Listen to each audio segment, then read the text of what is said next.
Hi, I'm Guy Quenneville with CBC Saskatoon, and I'm coming at you live from 8th Street Books and Comics.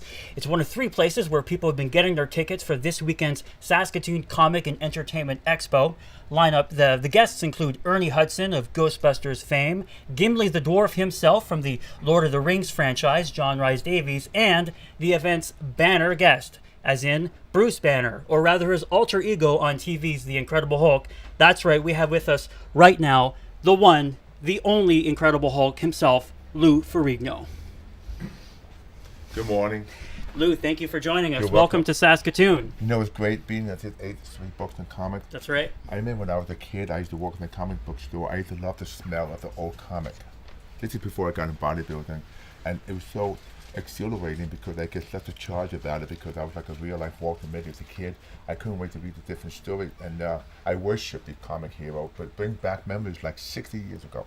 You're getting ahead of us. I don't want to make you angry, but we'll get to that. But first, I want to ask you: have you been to this part of Canada before? No, not here. I've been to Saskatchewan 35 years ago when I guest posed.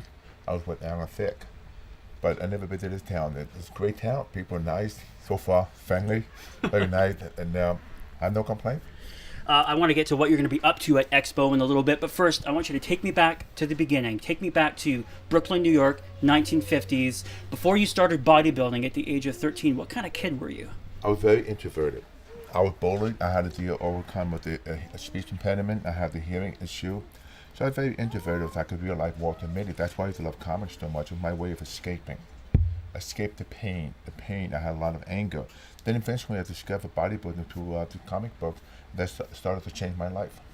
We have a bullying problem here in Saskatchewan. There was a report that came out last year that said 2 out of 3 kids had been bullied within the previous year. If there's a kid watching right now who's looking for advice on how to cope with a bullying situation at school, what kind of advice would you offer them? Well, the best advice is, myself being a deputy sheriff for 12 years, sometimes it's not the victim, it's the bully. The bully could be a teacher, it could be a family member, it could be online, it could be anybody. Go after the bully. Don't be ashamed, don't be embarrassed to go to the parents or someone and confront the bully, because the bully is the one who got the problem. He's the one who got the insecurity. And if you don't take action, it could be involved in serious injuries. That's why, like myself, being bullied, I was afraid to tell my parents because they were thinking that I'm the one that caused the trouble. But I should have done it. But I made it up, reading the whole comic book and becoming the Incredible Hulk.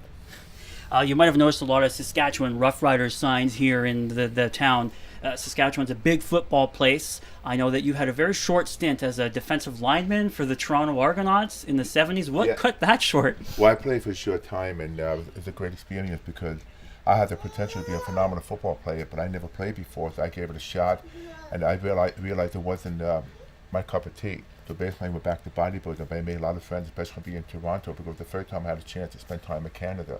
And the Canadian people were just wonderful.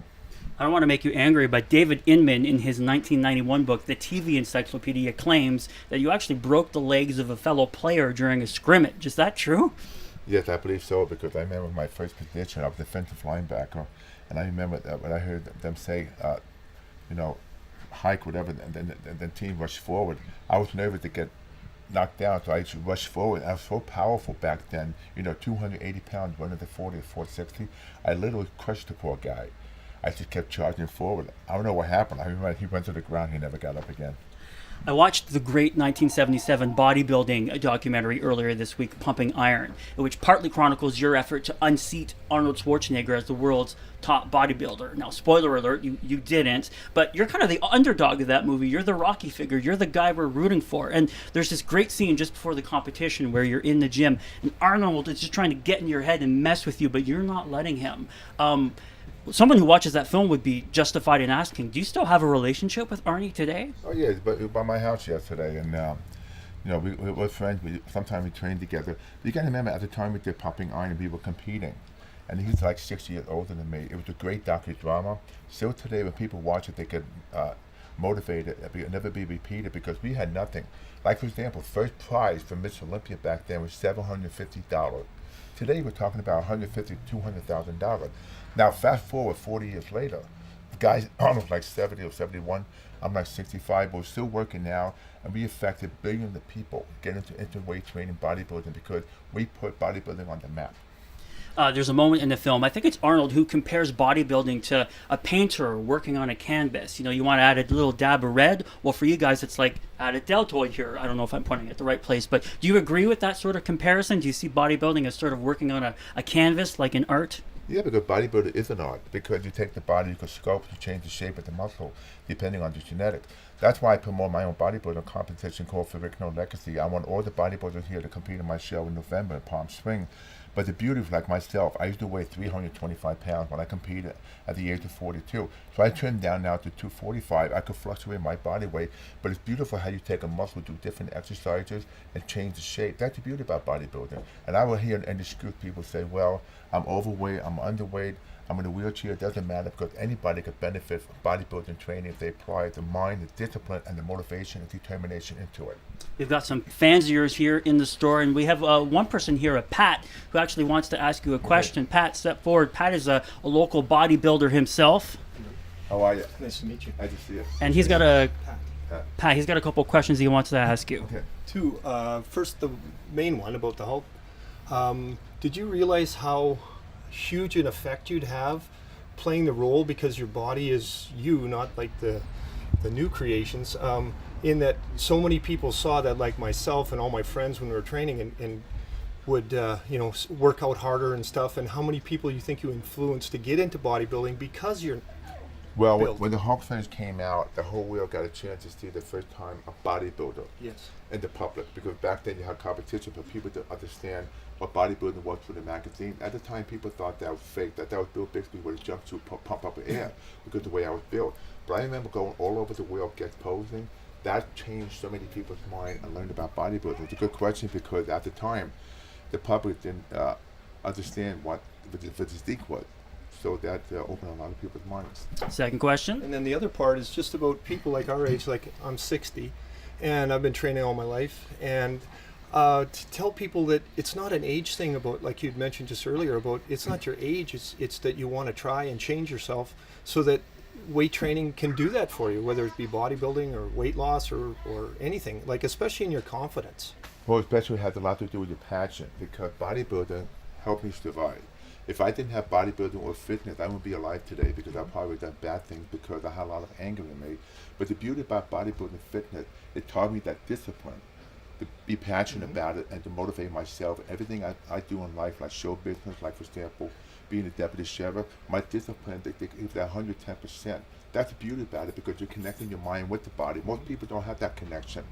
And then when they realize they have a heart attack, they get a stroke, oh my God, I got to go to the doctor, I got to work out, got to keep in shape.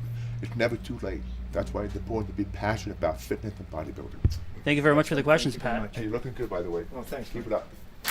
Let's transition to your iconic role as TV's The Hulk. Now, if history had gone a different way, we might not be standing here right now. Originally, a different actor, Richard Kiel, who most of you probably know as that scary-looking guy with the metal teeth from a couple James Bond films, was cast as the Hulk. How did you come to replace him? Well, Richard Kiel, he was 7'2". He didn't fit the part. One day, a director came on the set with his son, and the boy said to his father, he said, Dad, this is not the Hulk. He doesn't look like the character in the comic book. So they had a problem, so they did a nationwide casting call. They found me. I went down for the screen test. It was the perfect time I played, so they reshot the entire pilot, and the rest is history. So many questions about the Hulk I want to ask you. Let's do a sort of fact-checking lightning round right now. True or false, your hair on the Hulk was actually a wig made of dyed alpaca hair? It was dyed from a Chinese mule called yak hair. It was dyed green, yak. Yak, okay. Legendary Hollywood actor Cary Grant actually told you he was a fan of the show. Yes, he came to my motorhome by surprise with his nephew to take a picture. And I couldn't speak for about 2 hours afterward. Probably how I'll be feeling after this. Because he's a mega movie star, but to me, I realized how important that the Hulk was, especially in England, different countries, how people respected it. Producer Kenneth Johnson, who brought a lot of properties to TV, like The Bionic Woman and The Hulk, actually wanted you initially as the Hulk to break out in red and not the iconic green. Is that right? No, we stuck with green. We didn't want to have anything funny on the show because we want to stay with the original concept. How long did it take to take the makeup off at the end of every shooting day? If I had a dime for every time people ask that question, I would own Saskatoon. Is it true? Is it true that you actually were tired of taking the makeup off one day and actually drove on the LA freeway with full Hulk makeup still on? Yeah, that's what happened one night, 2 in the morning. And usually the makeup takes like 4 hours to put on. I was in the makeup like 12 to 14 hours. So I said to the makeup person, I said, listen, I'm going to drive home 2 in the morning. I'm going home. I'm too tired. I drove on the freeway. And I drove in my vehicle. There was an SUV next to me. The guy turned around, looked at me, and started screaming. He was freaking out. He hit a bus.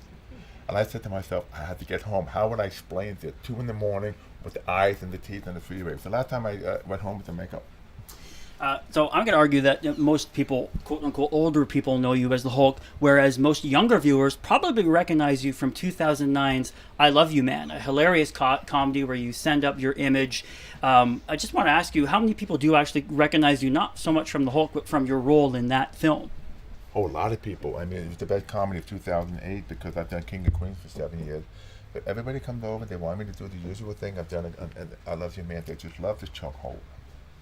Yes, I understand that the actors you worked with on that film, big improvisers. Can you point to any particular line in that film that was an improvisation on your part? Yeah, it's a chokehold. You want me to do it on you? Just in a moment. Before we do that, I want to ask you, I have 2 final requests that I want to end with. The first is, I understand you're a big sci-fi fan yourself, and in particular the Twilight Zone, and in particular you love this book, the official companion guide to the Twilight Zone. As a co-fan of this book, I would be honored if you would sign the inside jacket of this for me. Sure. And you know, funny, this book is like my religion. Because 60 years ago, maybe more, when they developed the TV series, it still applies to today because it had to do with your imagination. The same thing with the Hulk, like Star Trek. Every episode, it conveys a beautiful message. But the beauty about this book is that there's one episode, one of my favorite. I think I mentioned it before. I forgot the name of it. The Trade-Ins, season 3. Old couple walked in, the guy's experiment. It could be 30, 40 years younger. Then he changed his mind. He realized that he wanted to be with his wife, and age is only a number, but it doesn't have to be young again. Well, I'll get you to sign out off camera. I have one last request for you before we finish off here. I love the scene in I Love You Man where you put Jason Segel in a sleeper hold. And Lou, it would be the culmination of my life's dreams if you actually put me in a sleeper hold now yourself. Okay. Oh, really? This fast? Okay. This. Oh, wow. Okay. That's really hard. We should Don't probably fight it. We should probably end Don't this fight now. I'm Guy Campbell with CBC Saskatoon. Thanks for. Hey.